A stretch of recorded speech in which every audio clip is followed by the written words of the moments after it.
Seguramente muchas veces caminando por las calles de Malabo habrán pasado por delante de edificios de los cuales conocen su nombre, su aspecto, pero no su historia.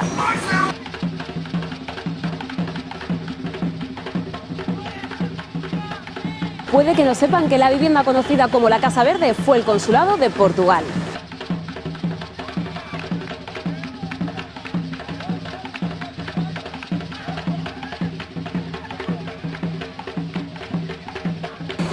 Seguramente no sabían que esta casa que tengo a mi espalda es de las más antiguas de la capital de Guinea Ecuatorial.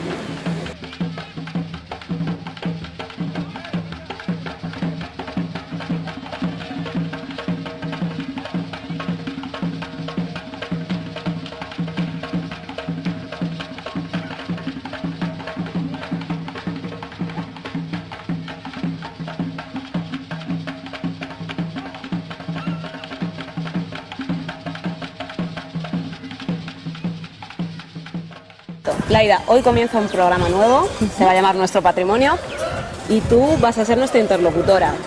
Pues bueno, yo estudié arquitectura en la Escuela Superior de Arquitectura de Barcelona y bueno, cuando estaba haciendo hace ya bastantes años el proyecto fin de carrera, me di cuenta de que bueno, que no había ningún libro de arquitectura de Guinea, ningún libro que hablara de las construcciones de Guinea y entonces desde ese momento empecé a trabajar un poco sobre la historia de la arquitectura, digamos, de Guinea, ¿no? Y desde el año 2003 empecé a dar clases en la Escuela de Arquitectura de La Salle y con un compañero mío pues empezamos a desarrollar una asignatura que se llamaba Taller de Proyectos en Guinea Ecuatorial. A través de esta asignatura lo que hacíamos era realizar proyectos de arquitectura que desarrollaban los alumnos y eran para ONGs, asociaciones, fundaciones que necesitaban pues eso del servicio de un arquitecto y entonces los desarrollábamos en España y los traíamos aquí a Guinea. Durante muchos años pues vine muchos veranos con alumnos aquí a Guinea, trabajábamos en los proyectos, llevábamos direcciones de obra y bueno, poco a poco pues fuimos creando bastante material en relación a la manera de construir, la manera de hacer aquí en Guinea. Entonces hace unos 5 años me decidí a empezar un inventario de arquitectura, pedí una subvención pero no me la dieron. Y luego al cabo de 2 años más tarde pues volví a intentarlo. Entonces pedí una subvención a la Agencia Española de Cooperación y a través de la Escuela de Arquitectura de La Salle y nos fue concedida para empezar la investigación sobre el patrimonio arquitectónico. Entonces paralelamente también hemos recibido ayuda del Centro Cultural Español, de la Cátedra UNESCO de la Universidad Ramon Llull y también muchas aportaciones privadas, mucha gente que ha trabajado voluntariamente en el proyecto. Nosotros vamos a tratar de llevar a la televisión todo el trabajo que tú has hecho durante 2 años. A ver qué tal lo hacemos. Sí. ¿Por dónde empezamos? Pues hoy empezaremos hablando por las que popularmente se conocen como casas fernandinas. Son aquellas casas donde vivieron los fernandinos, que son una sociedad criolla, que son típica y originaria de la isla de Bioko. Como sabéis, Malabo, la actual Malabo, es una ciudad de fundación. Antes no había, hace 5 siglos aquí no había una ciudad, sino que fue cuando en 1827 los ingleses fundaron ilegalmente una ciudad. Entonces esta ciudad, los primeros habitantes de esta ciudad eran europeos, ingleses, había esclavos liberados que provenían de Sierra Leona y de otras regiones de África, estaban también los cumanes y a partir de esta sociedad mixta entre gente africana y gente europea se fundó la ciudad de Malabo, que en aquella época se llamaba Ciudad de Clanes. Y no es hasta un poco más tarde, hasta que ya España cogió el dominio de la isla que técnicamente le pertenecía, que es cuando empieza a llamarse Santa Isabel. Entonces esa sociedad que se creó a partir de una mezcla de culturas europeas, culturas africanas, se llamó la Sociedad Fernandina. ¿Había barrios fernandinos? Pues sí, de hecho porque el primer trozo de la ciudad lo hizo un gobernador que era inglés durante la época inglesa y es donde se empezaron a construir construir las casas de esta sociedad mixta. Este ensanche, se le podría llamar ensanche fernandino, es el que corresponde a la zona céntrica de la ciudad, al casco histórico de la ciudad de Malabo. La zona donde está la catedral, la Casa Verde, bueno, un poco lo que vamos a ir viendo durante el día. Y más allá de la arquitectura, ¿qué destacarías tú de la cultura fernandina? Pues en primer lugar que es una de las pocas culturas que realmente son como una mezcla, ¿no? entre una tradición europea y una tradición africana, ¿no?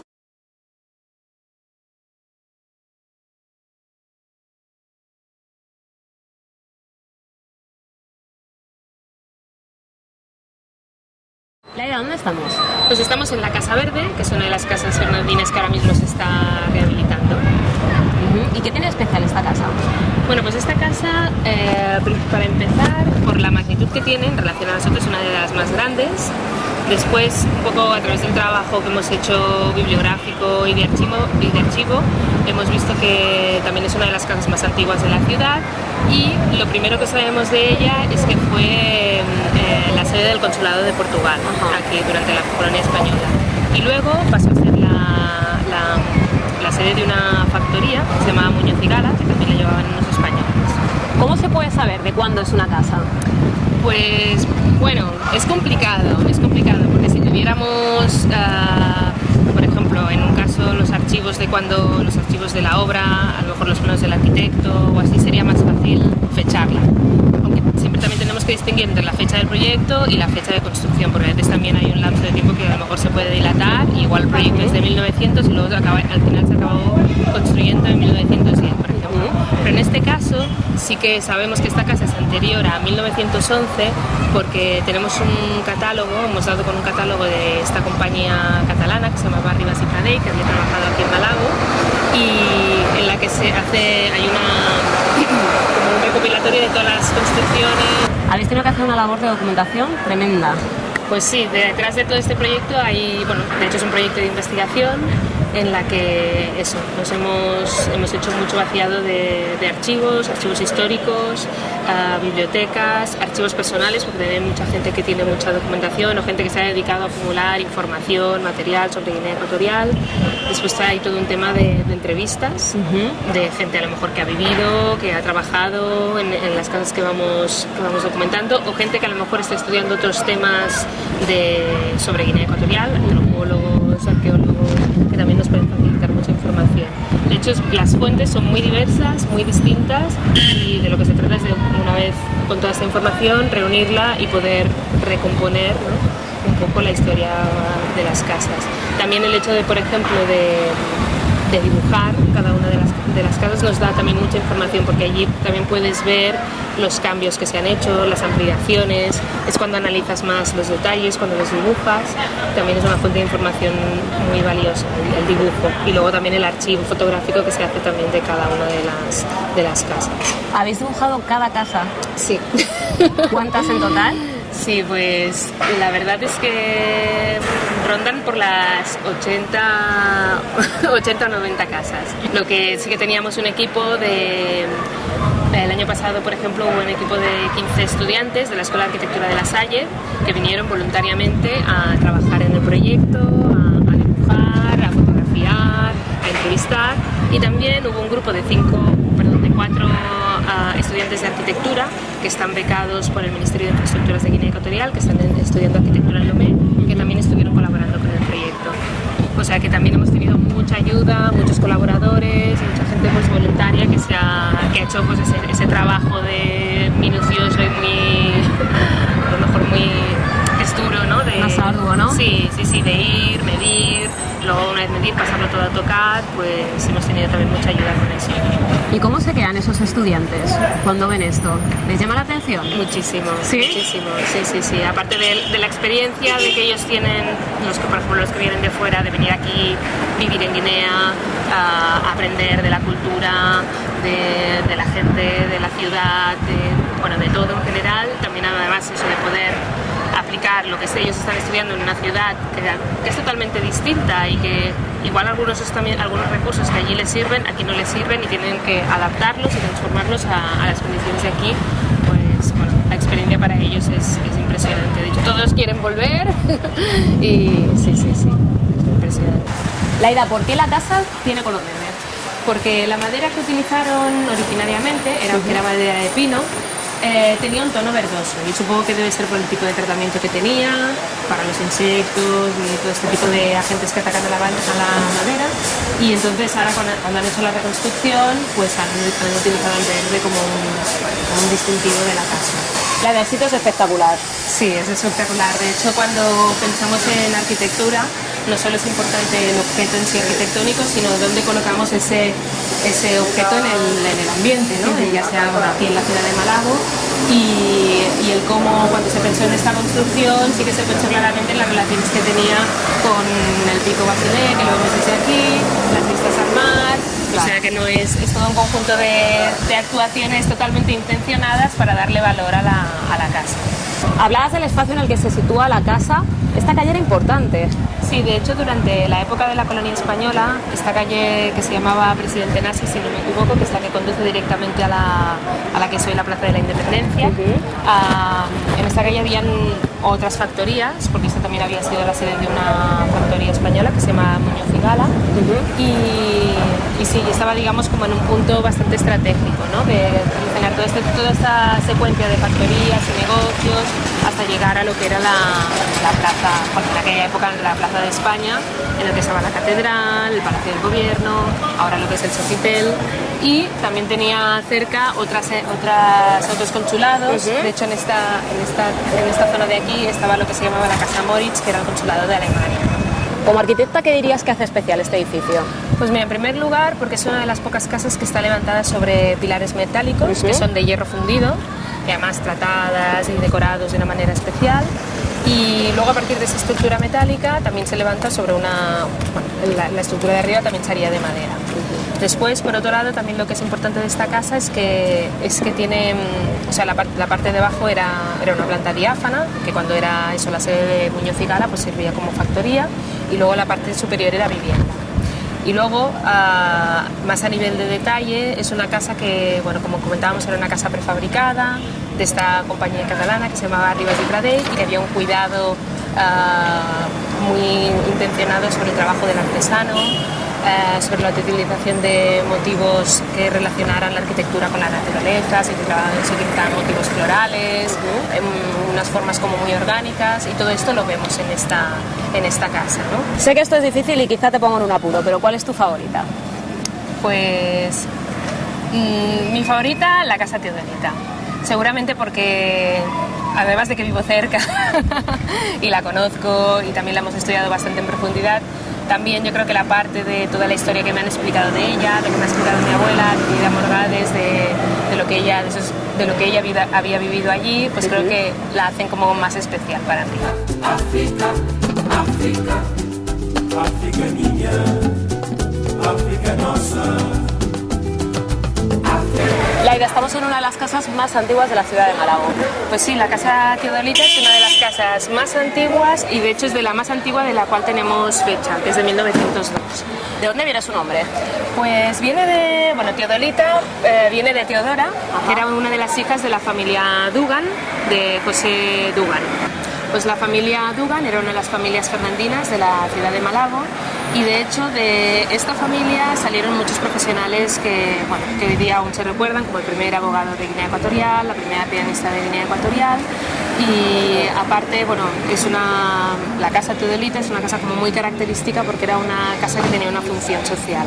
En esta casa, aparte de ser educados los hijos que eran propiamente de la familia, también habían otras familias que traían a sus hijos y recibían una educación aquí. Y desde el punto de vista arquitectónico, ¿qué tiene de especial? Bueno, desde el punto de vista arquitectónico lo que yo destacaría es que, bueno, primero como vemos es que un siglo después la casa sigue en pie, lo cual no es algo, las construcciones a lo mejor que ahora contemporáneas igual no tienen tanta durabilidad, o sea que lo que podemos constatar es que era una construcción que se hizo con muy buen criterio, con muy buenos materiales. Sólida. Una construcción sólida, exactamente, y bueno, lo que yo destacaría sobre todo a nivel compositivo es la fachada fachada, bueno, como vemos aquí en la fachada, todo el tema de esta galería de entrada principal, que era como un recibidor, y a partir del cual se entraba a una sala central que quedaba en el centro, que tenía ventilación cruzada, es decir, que entraba, como tenía aberturas tanto por delante como por detrás, el aire circulaba y entonces climáticamente era una casa que funcionaba y funciona bien, ¿no? Y a partir del ala central pues habían como las salas laterales, que eran habitaciones o almacenes o bueno, los diferentes usos que tenían en la casa. Entonces luego en la planta de arriba lo que tenemos es que ya se monta la casa a través de una estructura de madera que descansa sobre esta base de mampostería y que también sigue el mismo esquema distributivo que la planta de abajo. Y luego hay como una tercera planta, que es una cámara de ventilación, que lo que hace también es eso, mejorar las condiciones climáticas de la casa, porque entonces quiere decir que la planta de arriba nunca se acaba de calentar por la radiación solar. Vemos que la planta de arriba está digamos alineada a la fachada con estos pilares de aquí, pero anteriormente tenía también una galería, que también era muy típico de las casas de la época. O sea, tanto un porche en la planta de acceso como una galería, como una terraza corrida, digamos, donde la gente podía estar, podía observar a la gente que estaba en la calle, etc. Ahora se han hecho, a lo largo de los años se han hecho algunas modificaciones, pero bueno, esto al hacer el estudio, dibujar las plantas, es una de las cosas que vamos descubriendo cuando vamos haciendo, digamos, todo este estudio y esta investigación sobre la vida de cada una de estas casas. Debe ser interesantísimo también para ti, ¿no? Pues sí, la verdad es que sí, porque primero aprendes, ya no solo por la pieza arquitectónica que tiene un valor y puedes aprender eso, de los detalles constructivos que se hacían en la obra, de cómo la manera en que se ejecutaban, un poco cómo estaba construida, no solo eso, sino que también toda la historia y toda la memoria que contiene estas paredes, pues hace que también es lo que le da valor realmente también. ¿Qué es lo que más te ha llamado la atención a lo largo de tu investigación? Pues la verdad es que a lo largo de la investigación lo que he podido es descubrir muchos rincones de Malabo en concreto, y de Guinea, porque también nos hemos movido sobre todo este año alrededor de toda la isla de Bioko, muchos rincones que no conocía y que son rincones hermosos, que tienen unas características estéticas, compositivas muy particulares, o sea que hay una arquitectura típica y hay unas líneas típicas de aquí, de Guinea Ecuatorial, y por otro lado el hecho de la memoria que está contenida en todos estos espacios, ¿no? Y el cómo además la gente aún es consciente y posee esta memoria, ¿no? Porque de hecho toda la información que yo tengo la hemos recopilado a través de entrevistas, de charlar con las personas que habitan en las casas, otras personas que a lo mejor a través de otros temas pues también se han acercado a todas estas historias. ¿Se puede decir que hay joyas arquitectónicas en Guinea Ecuatorial? Sí, hay muchos edificios, hay muchos lugares que tienen un valor un valor estético para empezar, pero aparte también un valor testimonial, porque son las únicas señales físicas que tenemos que representan la manera de hacer de una época determinada, la manera de vivir de las personas de aquella época. Contienen algunos signos identitarios de las personas que vivían y viven en nuestra ciudad, o sea que por todos estos valores yo creo que sí que son importantes.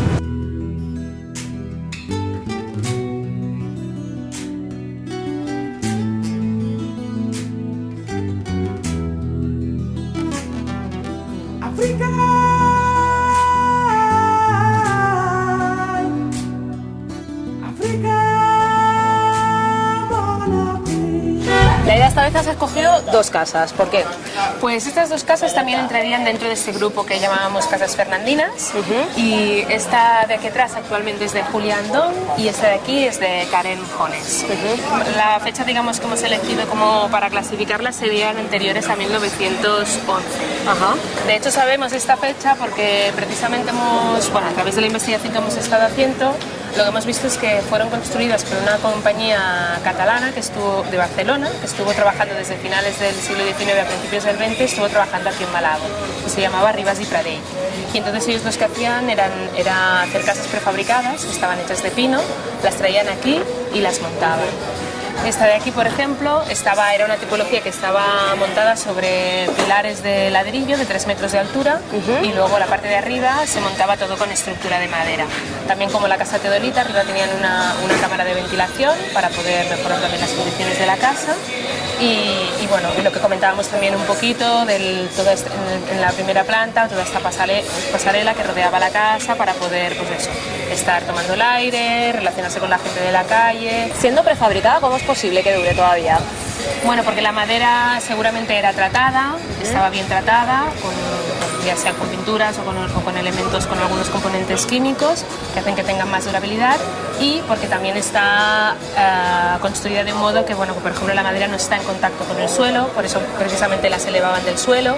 El problema de la madera es cuando está directamente en contacto con la humedad, pero si no, pues cuando se moja, se seca y ya está, no le pasa nada, ¿no? Sí, ¿qué hay del estilo arquitectónico? Pues el estilo arquitectónico, una de las cosas que hemos empezado a ver en estas casas, a raíz de analizar un poco los detalles, los adornos, y a raíz de analizar el tipo de arquitectura que se estaba haciendo en aquella época en España y en Europa, lo que sí que hemos visto es que hay como un pequeño filón que nos llevaría a lo que sería el Art Nouveau o el modernismo, que es como se llamaba en Cataluña. Es decir, figuras como Antonio Gaudí, Puig i Cadafal, que a todos un poco nos suenan, que serían como los protagonistas del modernismo en Cataluña, pues aquí tuvieron también como un cierto eco, ¿no?, a través de estas construcciones. Se exaltaba sobre todo mucho el trabajo artesanal, o sea, un cuidado muy detallado, muy afinado como de los detalles, sobre todo el hecho de utilizar motivos que estuvieran en relación con la naturaleza, motivos florales, hojas, y entonces estas barandillas, y esto es lo que vemos, ¿no?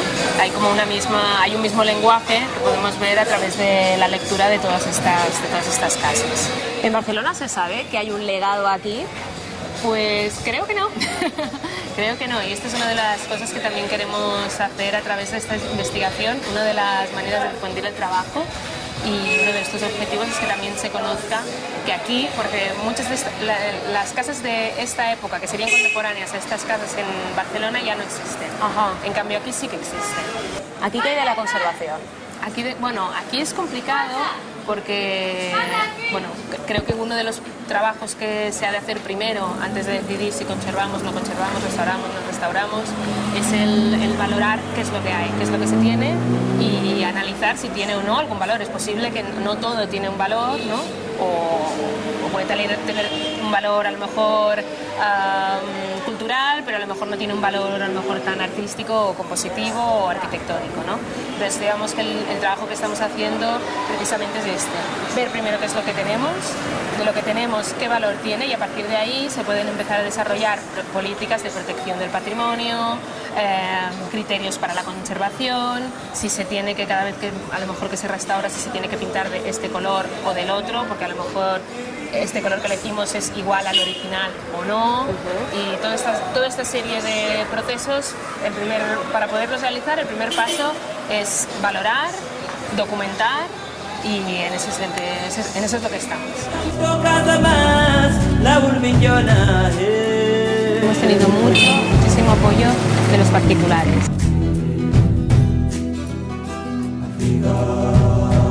Viniste con otras chicas, ¿no? Sí, con otros arquitectos de ahí, estudiantes de Barcelona y por ahí. Y nada, pues diciendo sus intenciones de lo que estaban haciendo. Laida, ¿y la gente se sorprende cuando tocas a la puerta de sus casas para preguntarles?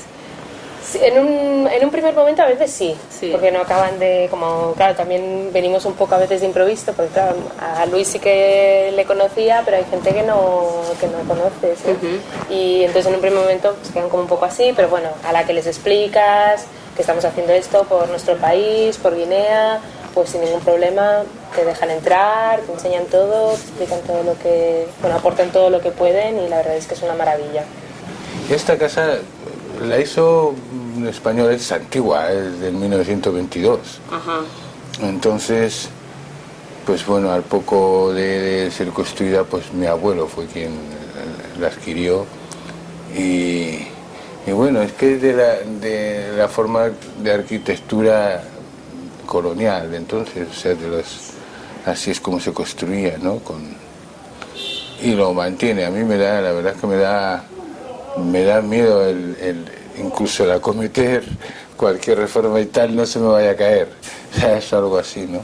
Pero bueno, yo también he nacido aquí en esta casa y tengo, como dices, sí, le tengo un especial cariño. Dice que a él le da miedo acometer obras. ¿Tiene que dar miedo? Quiero decir, ¿hay que tener cuidado porque hay que mantener una serie de patrones estéticos o qué? Sí, hay que tener, porque siempre que se interviene en un edificio hay que hacerlo con respeto y hay que hacerlo con un mínimo de tanto de criterios y de cuidados. Se tiene que hacer primero un estudio previo, pero no significa que no pueda... Todo es recuperable y todo es restaurable y todo es aguantable, ¿no? De alguna manera. Y esta es una de las cosas que sí se podría hacer. Luis, es bonito pensar que vives en una joya arquitectónica, ¿no?, de la ciudad de Malabo. Sí, evidentemente, para mí por lo menos para mí es muy bonito, a pesar de que hay mucha gente que me dice, hay que cambiarlo, hay que ponerlo en material permanente, ponlo cemento, ponlo no sé qué. Yo muchas veces digo, bueno, quienes construyeron esto no lo hicieron así porque se les acabara el dinero o algo así, ¿no? Sino que responde a un criterio, como ha dicho, a un criterio arquitectónico, y a mí me encanta, por lo menos. Bueno, no, y aparte por la proporción que tienen las calles de Malabo, que está muy relacionada con la altura que tienen las casas, también la textura, todo esto hace que el pasear también por Malabo sea agradable, ¿no? Porque tú vas al final pasando a través de todas estas fachadas que tienen pues estos espacios, estos corredores que le dan textura, le dan juego, le dan profundidad, y eso es importante. Lo que ha ocurrido es que han destruido mucho, algunas de ellas, así digo yo, muy absurdamente, ¿no? Solamente por querer cambiar el aspecto, querer modernizar, poner ladrillo, poner cemento y todo esto así sin mucho criterio, digamos, estético, ¿no? Y por supuesto, sin tener para nada en cuenta esas casas como patrimonio artístico. Es una obra de arte y dentro, claro, vive un artista, ¿no? Bueno, y la gente sabe que aquí dentro lo que hay es arte, ¿sabes? No solo musical, sino que también recibo visitas de gente artista, siempre con mucha sensibilidad, y esto está bien. Y hablando de sensibilidad, ¿creéis que la gente es consciente aquí en Malabo de que hay edificios que deberían ser intocables? Indudablemente hay gente que sí, que lo aprecia y que sabe que es así. Lo que yo no sé es si está en sus manos el que esto pueda ser, o sea, que se puedan mantener intocables o que favorezcan el que se mantengan, ¿no? Hemos hablado de la arquitectura fernandina, ¿y qué hay de la cultura fernandina? ¿Queda algo? ¿Tú que eres miembro de...? Bueno, sí, de la cultura fernandina sí. Aunque esté por ahí solapado, esté un poco escondido, pero bueno, hay un detalle muy claro, y es que en esta ciudad, aunque se quiera decir que no hay nada fernandino, pero que viene aquí hay una cosa que es el idioma, ¿no? Que es el pichín. Exacto. Y todo el que viene aquí a Malabo o en Malabo tienes que hablar en pichín, aunque sea incluso de la tribu más recóndita del bosque. Llegas aquí a Malabo y tienes que aprender el pichín. Y el pichín no es no es ni bubi, ni fan, ni noné, ni nada. Es precisamente fernandino.